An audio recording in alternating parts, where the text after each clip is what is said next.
एक राजा था जिनके राज्य में प्रेत जैसे डरावने लोग जिनके दो बड़े दांत हैं वो घुस आए हैं। एक दिन एक लड़की अपने घर में सो रही थी। तभी वहां पर प्रेत जैसा दिखने वाला प्राणी उसके घर में घुस गया।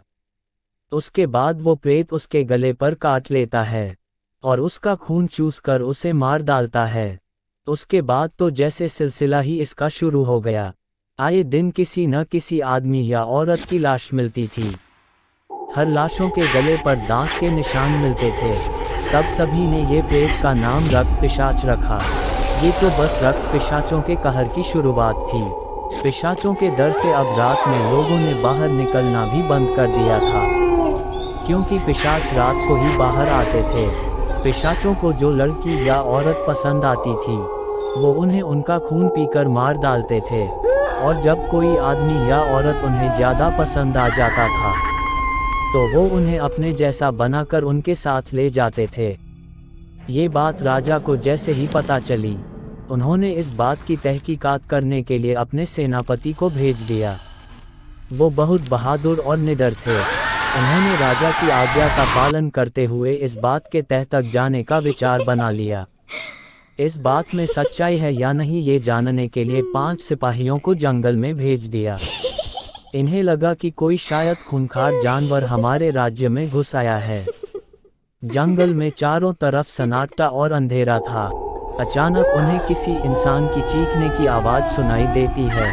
वो उस आवाज़ के पीछे दौड़कर जाते हैं और वो देखते हैं कि कोई उस इंसान का खून पी रहा है। ये देखकर वो अपना भला लेकर उसकी तरह दौड़ते हैं, पर वो अचानक कहीं गायब हो जाता है और वो इंसान मर चुका होता है। ये सिपाही कुछ सोच पाते कि वो क्या बला थी। उनके ऊपर लाश गिरने लगता है।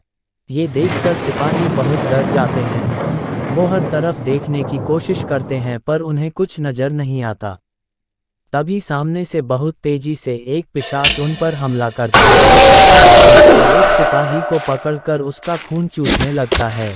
बाकी सिपाही उस पर अपना भाला चलाते हैं पर उसे कुछ नहीं होता। बाकी के सिपाही अपनी जान बचाकर बहुत तेजी से वहां से भागते हैं, पर उन्हें नहीं पता उनका पाला आज किससे पड़ा है। वो पिशाच चुटकी भर में ही सबको मार डालते हैं। जब सुबह होती है और सिपाही वापस नहीं आते, तब सेनापति को ये बात खटकती है और इस बात का पता लगाने के लिए वो सुबह उस जंगल में जाते हैं और उन्हें वहां उन 5 सिपाहियों की लाशें खून से लटपट मिलती हैं। तब सेनापति को लगता है वो पिशाच सच में हैं और वो इसी जंगल में हैं। वो वापस जाते हैं और रात के समय करीब 25 सिपाहियों के साथ वापस जंगल में आते हैं। वो घड़ी भी आ जाती है जो सेनापति सहित उन 25 सिपाहियों की जिंदगी और मौत तय करने वाला था। पिशाचों ने सिपाहियों के खून को सूंघ लिया था और वो एक एक करके उन्हें मारने लगे। धीरे धीरे सिपाहियों में भगदड़ मची।